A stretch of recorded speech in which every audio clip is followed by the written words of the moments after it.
Okay, hello friends. Welcome back to Art Nerds. This is the place where we get to talk to our nerdy friends about their art. And I am super excited today because I've got a new friend with me today who is amazingly talented, and this is Jess Schlipf. How are you? I'm doing fantastic. That's good to hear. I'm in good energy. Yay, that's good.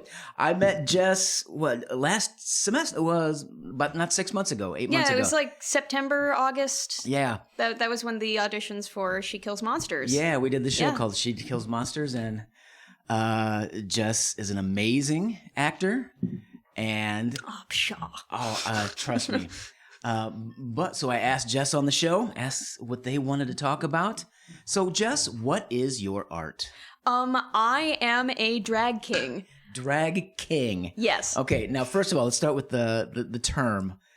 We're so used to drag queen. Yep. Please. So a drag king is very similar to a drag queen in that a drag king puts on a persona that is like it's kind of hard to explain in like direct terms, but essentially it's putting on a gender performance that resembles a man, so a king, as much as a drag queen puts on a gender performance that resembles a woman. Okay. Right?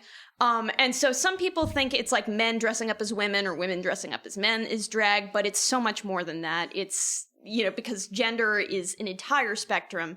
Right. There are no rules. Right. So that was my next question. So drag king just indicates the persona of what's being performed. Yeah, the persona of masculinity is really kind of what I can best describe it. Okay, so kind of what's the term? Gender showing or essentially it's specifically like when a drag king calls himself a king, it's typically their character is male, their character is a play on male expectations, right. Masculinity in whatever form that may be. So your character is fits that definition. Yes, yes, because my character is a man. Spank Knightley, that's my character, Spank Knightley with a K. Which I think is a genius name. And I'll talk about how I came up with that name in a minute. But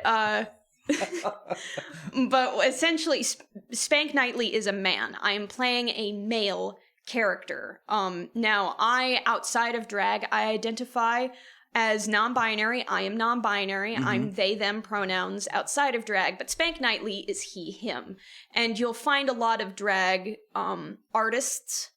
You'll find a lot of men, cis men who dress up as women, and their characters are women, but like outside they identify as a man. Okay. And then you'll find non-binary people being drag queens, and they, may identify differently than that. You can find a lot of trans men being queens. You can find a lot of cis men being kings. There really isn't a whole lot of So it doesn't really matter the performer.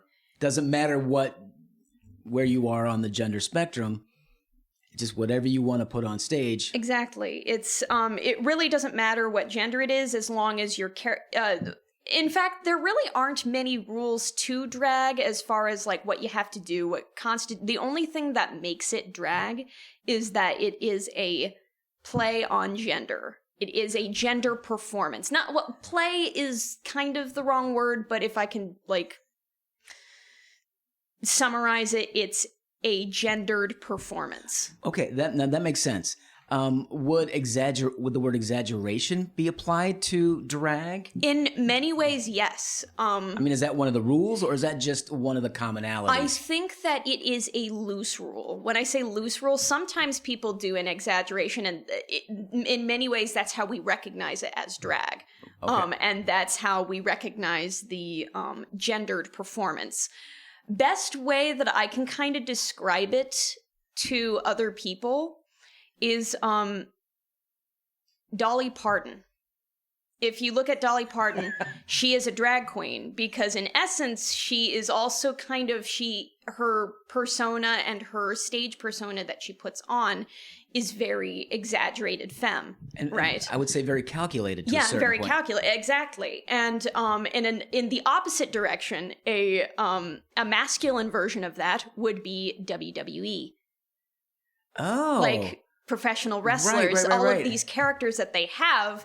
In essence, that's what drag kings, that it's a gendered performance. Now, that's not to say that every king puts on a super, super gruff, tough masculine type, but like it's a play on a certain masculinity. But it's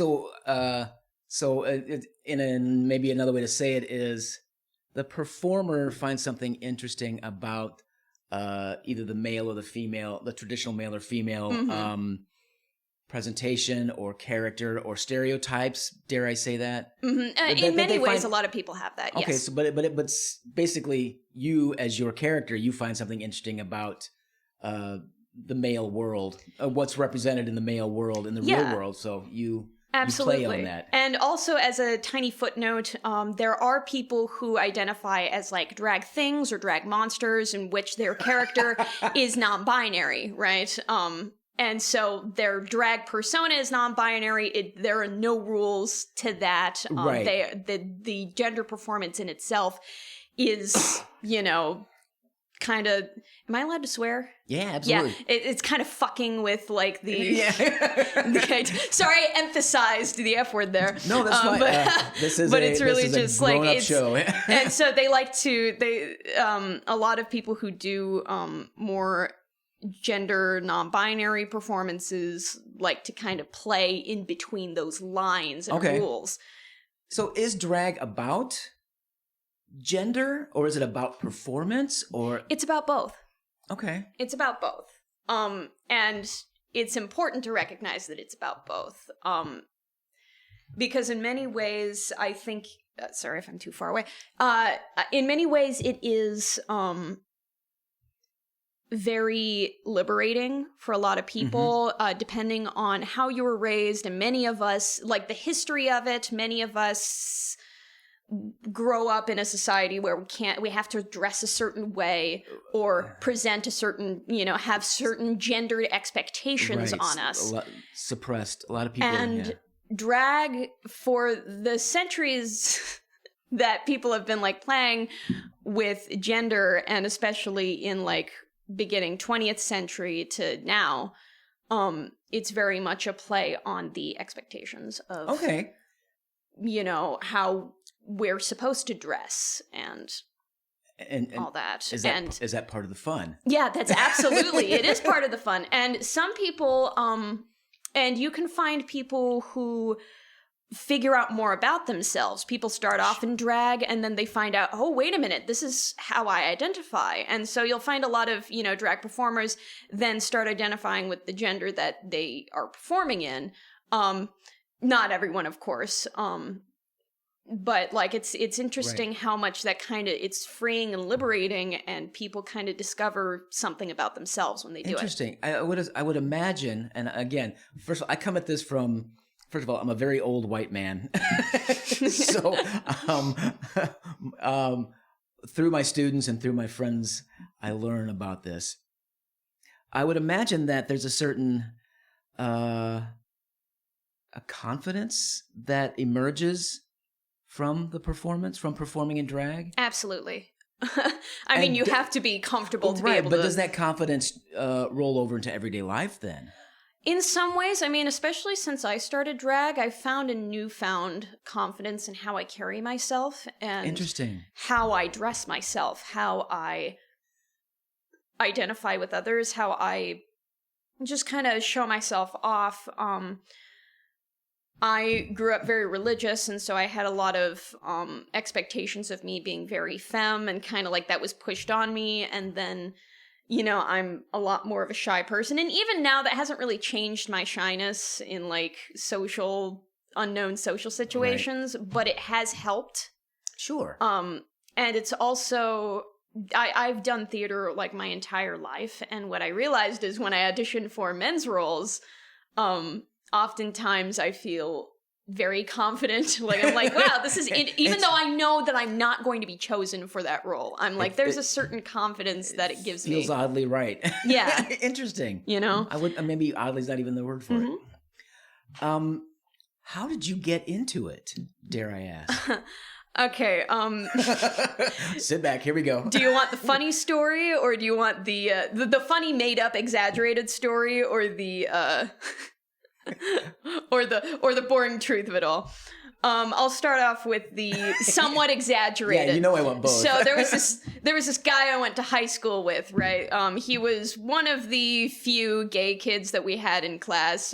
We hung out a little bit. He was kind of a jackass because he was also Republican. And so we had a falling out because he was, of course, a jackass. And what I knew was that he was always at frequented queer bars and all that, gay bars and all that stuff. And so what I decided to do was do drag so that I could be in those venues ruining his day. Is this the made up story? That's only slightly exaggerated. No, only a little bit of it is made up, but you know, there's a little bit of that vengeance that I have. But what really got me into it was my long time in theater, right? Okay. I started doing theater when I was about 4 years old. And wow, early. Yeah, really early. My parent, like, it was all community theater in small towns and stuff. But like my first ever play was Oklahoma. I was 4 years old, so I was just kind of like a background chorus character. My dad played Judd Fry. That was the scariest shit, by the way. Oh, watching Dad play Judd? Watching Dad play Judd Fry was super scary. I remember I was just like, I didn't know. Did that throw you off? Yeah, it did, because like I had to watch every night my dad like be aggressive and terrifying and die also on stage. Oh, spoiler alert. If you ever watch Oklahoma, and I don't recommend it. No, but then from there, I did a lot of like shows where I was playing children. Oftentimes when you're a child, and especially if you're a girl, you will often play boys' roles, you know, because oftentimes they're trying to fill in spaces, and you have a ton of girls who want to do theater and stuff like that. Little boys don't, you know, and there aren't as many boys in it, and so then you pull over some girls to be boys. And sometimes that would happen to me, and I'd be like, this is very interesting, because I like playing the girls' roles, but I also really like playing the boys' roles. Because I didn't get the opportunity to play boys' roles often outside of like anything else besides theater, it was really nice. I was just like, I should do that. Even that early age, you were... yeah, I was you were feeling it. Yeah, I was feeling it. And I remember... oh gosh... I've done roles where I've always played a child, but like there were so many times where I played a boy. A lot of my kind of desire to play these roles that I can't often play or be taken seriously in those roles, I have kind of used my drag persona to play those roles. I really want to play these queer-coded, mustache-twirling villains. And, you know, and even though some of them are comedic, oftentimes it would be hard for me to be taken seriously in those roles. Right. And much more, and with people who do this, they find that this is a difficulty, and you'll find it much more with trans women trying to do traditionally women roles in theater, you know, and oftentimes there's like, you know, sure. The worry is that people won't take them seriously. Well, I think there's also too that just if you're doing live theater, television, film, you are really limited by the way you look. Absolutely. And a lot of that is changing today. And it is. You know, I think that, but there's still like a long way to go. And there's a lot of... Yeah, I think gender, though, is kind of on the... not quite up there yet. And in terms of change. a lot of my drag persona is one of these things where I get to control what roles I get to play. Sure.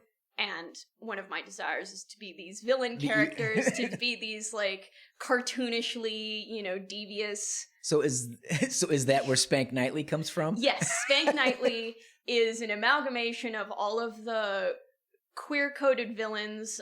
When I mean queer-coded, like, if you look at a Disney villain and they that comes from the idea that they seem a little bit more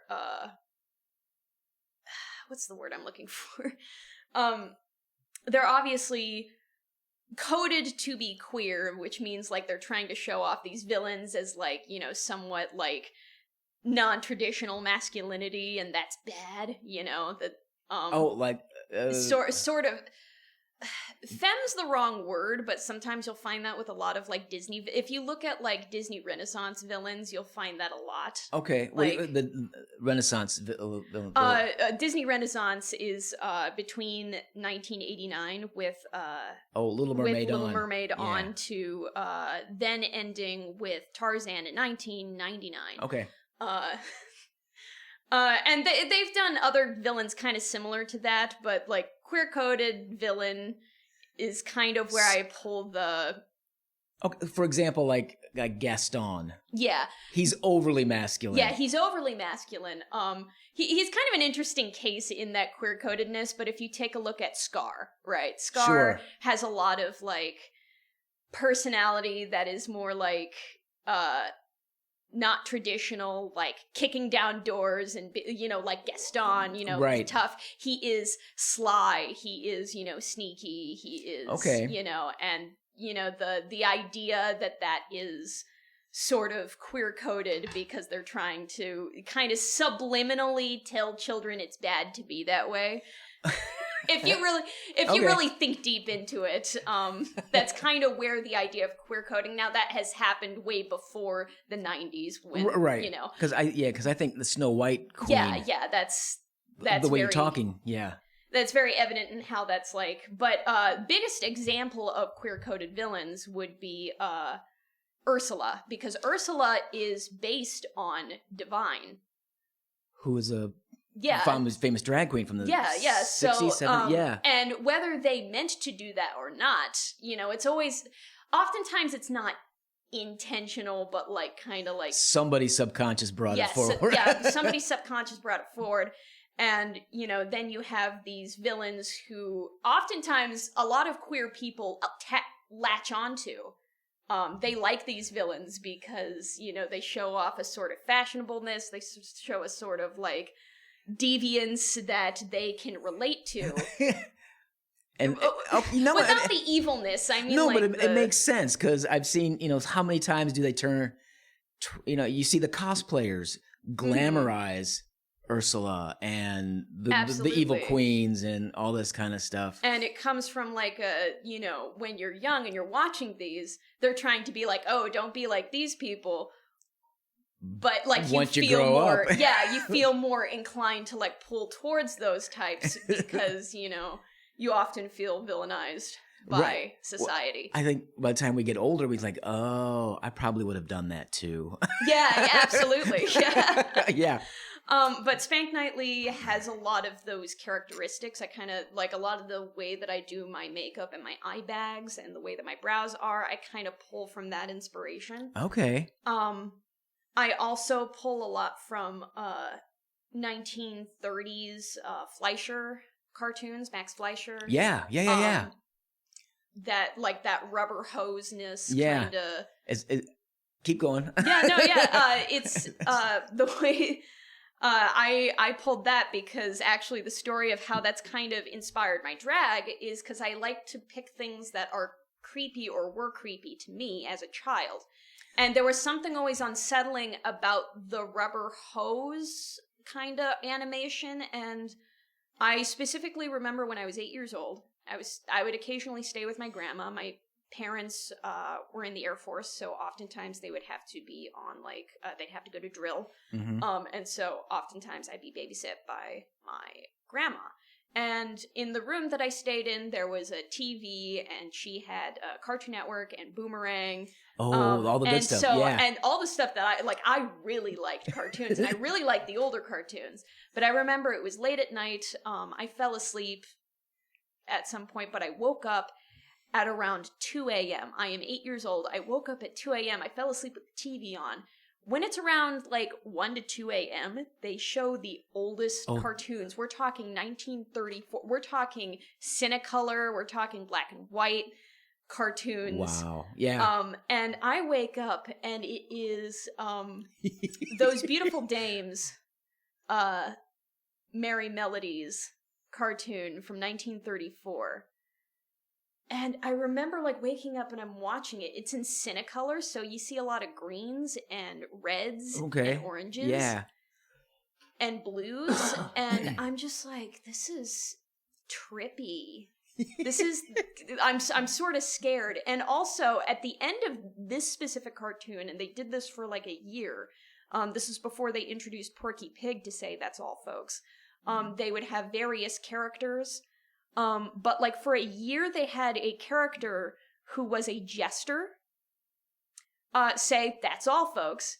But I remember how scared I was of that character because it just threw me off. I remember I have seen this guy. He's like, no! And it's just this, it is slightly off. So it was from 1934 to late 1934 to 1935. It wasn't a very long run. Right. I've done a lot of research on this because I was like, what the hell? What the fuck scared me then? So I remember the exact cartoon and the exact year it was, not when I saw it. Obviously, I wasn't born in 1934. But I remember or was I?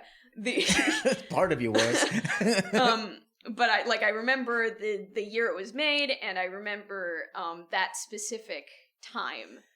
And so that's the part that scared you, that kind of that then kind of influenced a lot of I want that surrealness in my drag. I want that real you are tired, or maybe you smoked a couple bowls, I don't know.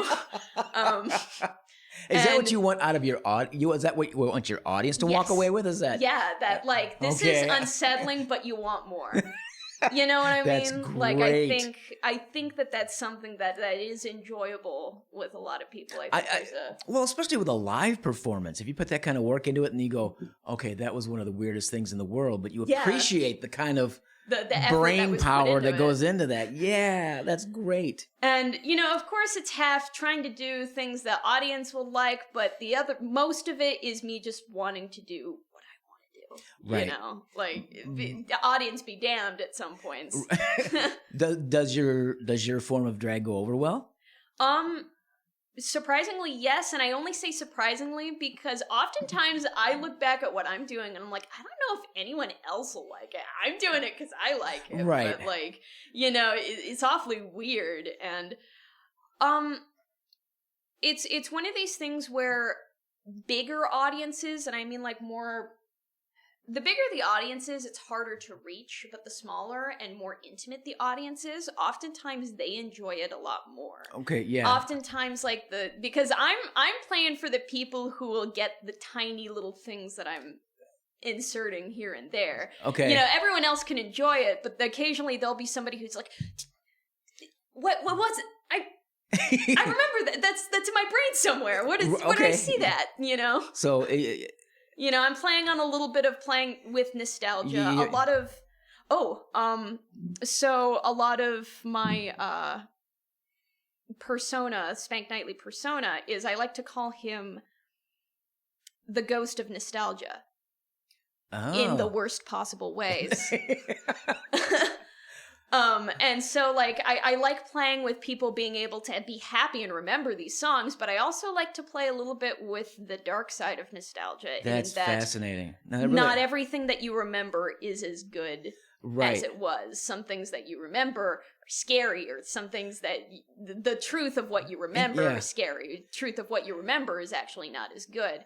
A lot of the history of cartoons is very has has a lot of troublesome past to it. Yeah. And I like to keep that in mind without like crossing too much of a boundary. I mean, like a lot of American entertainment is based on very racist minstrel shows, and a lot of cartoons are based on that, so I'm very careful not to emulate that.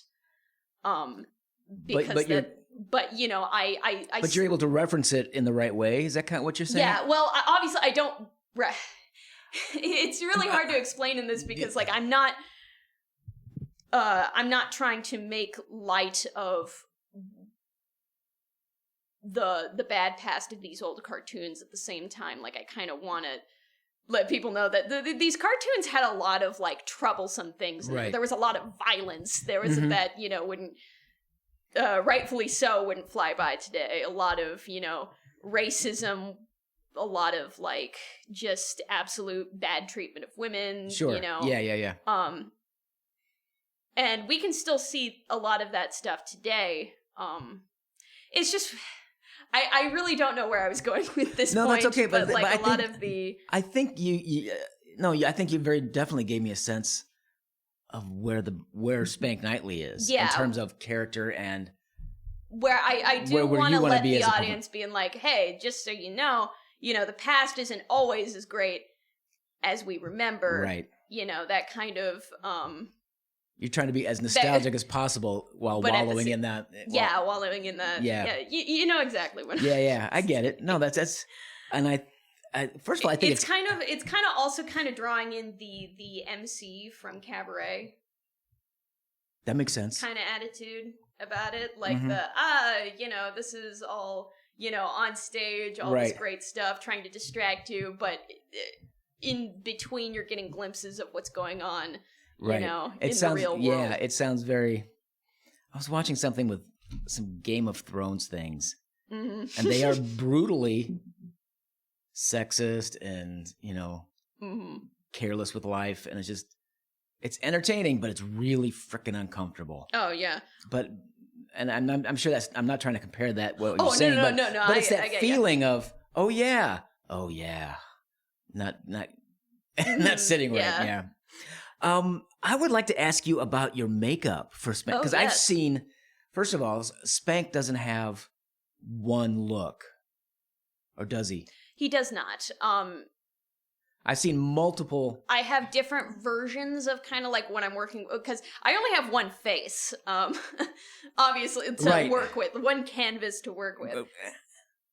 But, I mean, I don't typically always do the same face, but I kind of use the same lines over and over, like how to shape my face to make it look recognizably Spank Knightley. I like to add eye bags often. Let's see. My brows, I try to make them a very high arch. I glue down my brows with Elmer's glue stick. Just the sticks? Yeah, glue stick, because it's it's water soluble. And so it won't. One good shower, it's gone. Yeah. Yeah, but like it lays my natural brows down, so I don't have to shave them off all the time. Does Spank always have a mustache? Not always. Sometimes I put on a mustache because early in my drag career, a lot of people wouldn't call me a drag king. They would think that I was, and so I was worried about looking too traditionally feminine. Right. So oftentimes I would add a mustache or a beard. And especially earlier on, I would add a beard because I was worried people would think that I am not portraying a man for some reason. Right. It's a very complicated issue that a lot of drag kings run into, is the idea that for some reason no one calls them drag kings. More on that later. But I would put a mustache on just so that people would kind of see the masculinity that I'm trying to put on a mustache, and also because I really like the thin ones. I like the Clark Gable kind of, right above the pencil thin mustache kind of thing. Yeah. Sometimes I like to do the curly ones. Sometimes I like to do but oftentimes I really like the mustache, the nice clean mustache. Yeah, but your makeup style is also so different than, it's almost impressionistic painting. Thank you. Impressionistic, maybe not the right word, but it's got elements of Picasso. It's got elements of Liechtenstein. It's got elements of like old German expressionism. It's an amazing look. Thank you. And I love it. And I want to know where because as a lot of what we laymen know as drag kings or drag queens, it's stage makeup to make you look like the other gender. Yeah. Whereas yours is now that you talked about the cartoons, I see where part of it comes from. Well, there's a drag queen, Violet Chachki, who said something during an interview, which I think she got from her drag mom, which was, my intention is not to look like a man. My intention is to look like a cartoon of a man, which is where my exaggeration comes in, if that makes sense. That makes perfect sense, especially considering everything we've talked about so far. Yeah. Your interpretation of what... and there are a lot of kings and a lot of queens who like to do more realistic illusion, right? And that's perfectly fine, and that's a really big that's talent a skill, for a lot. yeah. That's a skill. Mine, however, I rely more on being able to not look like a realistic man as much as I look like an exaggerated persona of a man. And that makes sense with the way you talked about people picking and choosing what they want to represent. Mm-hmm. And mine is simply, I want to represent a cartoon, an older cartoon. I want to represent an illustration. I want to be... that word alone tells me everything about that makeup design of yours, which I think is, again, I will gush on that. It's beautiful stuff. Because you and I had a discussion. I had seen some of your photographs, and I had remarked on how elements of it look like some of the old Sid Marty Krofft, H.R. Puffin stuff. Like you said, the eye bags. Mm-hmm. It's like it reminded me that Puffin stuff wears the eye bag. But then I look at your makeup, and it's that kind of bright, colorful, almost, I won't say it's too much, but it's that, wow, there's a lot going on in that space, And with things like Instagram and TikTok and all those things, it's a lot easier to make like more artistic faces with just pictures, because oftentimes when I'm doing like a live performance, I want to do like an artistic face, but not everyone is going to catch those small details. Right.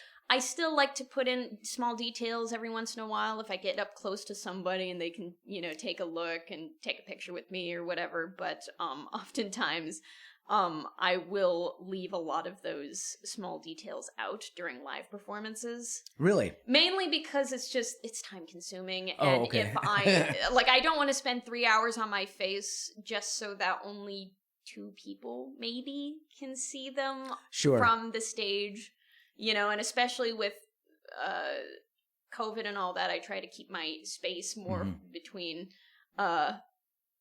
audience members, so they're not going to catch everything, and so I need to make them a lot more bold.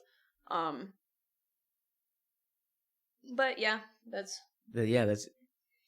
now you had mentioned somebody's stage mom. Is that do you have muses? Do you have heroes? Do you have the idea of inspirations? Drag parents and drag families goes way back. It actually goes I'm not sure when it started per se, but I think it was very much popularized and kind of grew in the New York ball scene. It's kind of hard to explain what I mean by that. If you've seen a documentary like Paris is Burning. Okay, yeah. So the New York ballroom scene had these families, and some people who did drag, they had drag families, and these are people who would support you who kind of treat you as a family. And in many ways, you had all these people who, especially back in the 80s, people who were kicked out of their homes right. at a young age, people who, are left homeless, nowhere to go. And you have this collection of people coming together to take care of each other. Right. And so that's kind of where and then from there, people have, and in some ways, a lot of drag families are a little bit more loose in their definition of, what makes a drag family. Some of them are prepping their drag son or drag daughter to be like the next big thing. Some people are more like close knit and supporting each other and, being family. I do not have a drag parent of any kind. I kind of had to steer on my own for a bit. I was going to say, you seem to be forging your own way. But to say that I have been on my own the entire time wouldn't be true, because later on, I was able to create a sort of small drag family. I have a sister, Karma Carrington, in town locally. She is my drag sister, and we support each other, and we've been very supportive of each other, and we have two different stylings of drag, but we're very, close knit, and we try to help each other. Right. And this isn't just about the drag. This is just about you being, about like, you being human beings. And yeah. And so, that's typically what I mean by like drag. So I have a drag sister. Nice. Very nice. But as far as like my inspirations, as far as drag is concerned, there are so many really good drag kings. Landon Cider is he is the Dragula season 3 winner. Okay. He won the, I don't know if you're familiar with Dragula at all. Not as much as some of the others, but I do know of it. The crash course on it. Dragula is basically RuPaul's Drag Race, but Fear Factor put in. Right. And it's for more alternative drag, and unlike Drag Race, they allow cis women performers. They allow trans women and trans men performers. They allow anyone to compete, because drag is, a spectrum, and right. RuPaul's Drag Race mainly wants cis men. Okay. And then dressing up as drag queens. They specifically target for drag queens, and right. It's one of these. So Landon Cider was the first drag king to win Dragula in their 3rd season, and he is just so talented. The way that he presents himself, I would say that he has really inspired me to be able to like improve my drag. Good. Yeah. Interesting. There are so many people out there. Somebody that really inspires me to like do really, really good, colorful looks is a drag king in North Carolina. His name is Percus Sex. I love the name. And he's really good with being able to make his face very colorful. And bright and animated. Mm-hmm. And there's another king who inspires me, but I tend to get mistaken for him, and I think sometimes he gets mistaken for me. His name is Jarvis Hammer. And we have different drag faces, but at the same time, they're similar enough that sometimes people like mistake us for one another. Jarvis Hammer. I think he is in the Atlanta area. Okay. Yeah. And those are a couple of people that really kind of inspire my drag from the drag aspect of it. Okay. Have you seen a, I mean, again, me as a old white man with, very, conservative upbringing, have you seen an increase or decrease in the acceptance or the participation in drag over your very young life? You know what? A lot more people are getting into drag. Mm-hmm. And starting drag, and really great. And things like Dracula and RuPaul's Drag Race have really kind of put it in the forefront. The double-edged sword to that, well, is that the right word? I don't know, the caveat? Yeah, caveat to that is that audiences are a little more judgmental because they go to these drag shows thinking that they're going to see what they see on TV. Okay. And the thing about these drag shows, and a lot of these local drag shows, is that it's not going to be what you saw on TV. That's a big budget. That's big, Right. And so a lot of audiences and so audiences tend to have higher expectations now because of these shows. And so the stress on performers to be able to meet those expectations is really high. Yeah. Because they're trying they want to be able to, show that they are a good performer and all this stuff. But, all these audiences, who some of them don't even do drag, are very judgmental. Now, what's great about, like, that's a downside, but another great thing about, drag being more in the mainstream shows and stuff like that is that we're getting a lot more stuff and gigs that are not necessarily in bars. A lot of people are doing stuff, kid-friendly events, people are being able to do drag queen story hour, yes, because I've read that. I've read a couple articles like that. And it's, because there's not every drag performer is inherently sexual in their persona, right? And drag isn't inherently sexual. With my name Spank Nightly, unfortunately I am, but like that's But I think that's an interesting point, is that it's gender and it has nothing. Gender does not equal sexuality. Yeah. And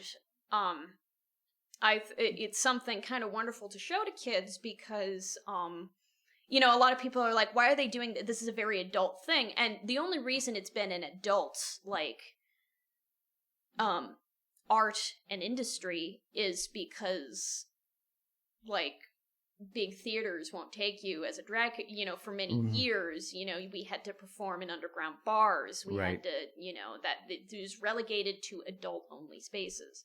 It didn't have to be that way, though. But that's changing, you see. But yeah, that's changing, and I think that is something that's very wonderful. I do too, and the more I hear you talk about it, the more I love the idea that it can be so personal. It's because drag isn't vaudeville, it isn't burlesque.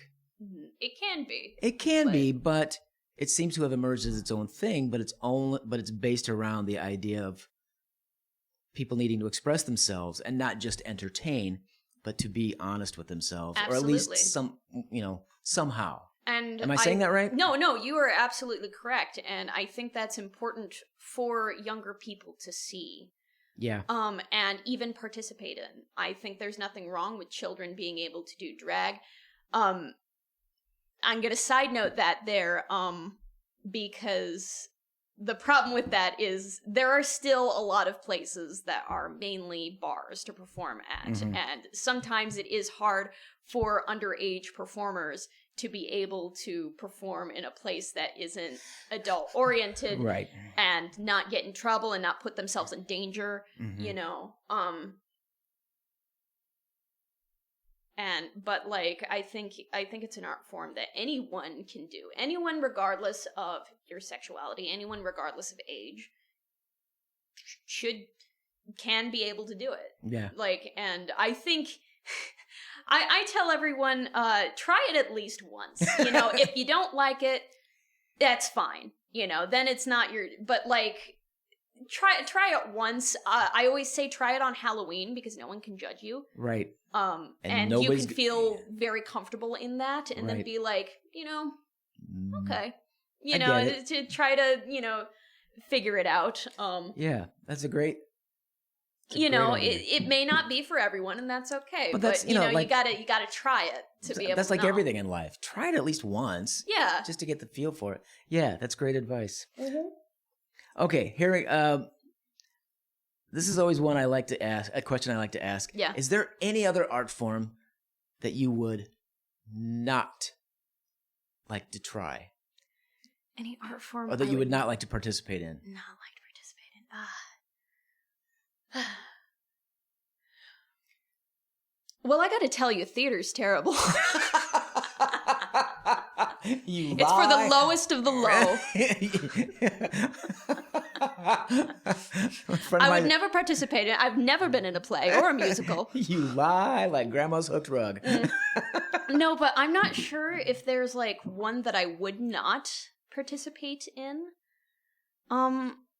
But I can't think of one that I wouldn't participate in, but I'm sure or at least try. But I'm sure if you would like to go down a list, I'm sure there's something like yeah.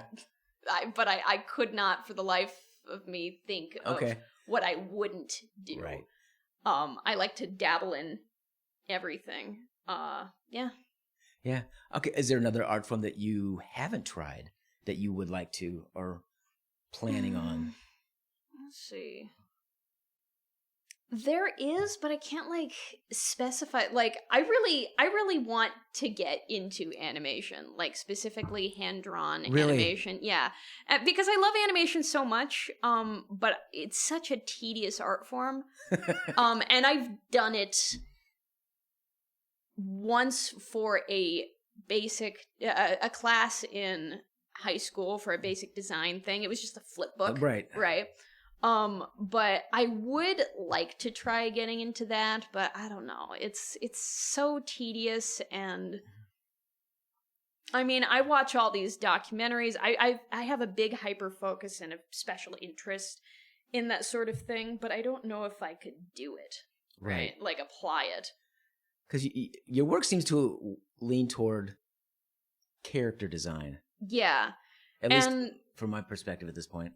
And that's kind of like, I found the happy medium with drag, like being able to, like, I use my face for the animation and then just draw the lines and then move them like that. It's the compromise that I found with that, but that's one that I would like to try, maybe. Moving things and being able to. Have you ever tried like stop motion with a camera kind of thing? I have not. I should. I'm actually, I was thinking, I'm working on a dollhouse right now, a Spank Nightly dollhouse. Like, I have this Victorian Beacon Hill house that I really want to finish up, and I want to make it very, very pretty and unusual. It's Victorian, but a lot of the stuff that you'll find in it is like a mix of Victorian and some Art Deco. Like, you know, some like it's stuff has been handed down and all that stuff. That's the kind of house that I'm working on. It's going to take quite a while. But like I hope that once I get it done, I can do a lot more like pictures and dolls and maybe some stop motion. Oh, fun! Yeah, that sounds like great fun. Yeah. Now, okay, last question is where can we see some of your work or find some of your work? Yes. A lot of my work is going to be on Instagram. You can follow me at spank_nightly. That's nightly with a K and just a Y, not EY. And under the same name, you can follow me on TikTok. I have quite a few TikToks. I haven't posted in a little bit, but that may change here soon. Yeah, that's where you can find me. Awesome. And you got a gig tonight, don't you? Yes, I do. I have a competition tonight. I am at Charlie's in Chicago for Survivor Season 9. I hope to do very well. And you can, I know this is going to like air way after, you know, but that's like, it's every Thursday, March to April. And I hope I go pretty far. Yeah, I'm rooting for you. I think you're a genius. Thank you. I really do. Thank you for coming by. I can't tell you how much I appreciate you coming by and spending your time and telling me everything about it. Thank you so much. Oh, my pleasure. I'm so happy that I got to be here. Yeah, thank you. We'll talk to you later.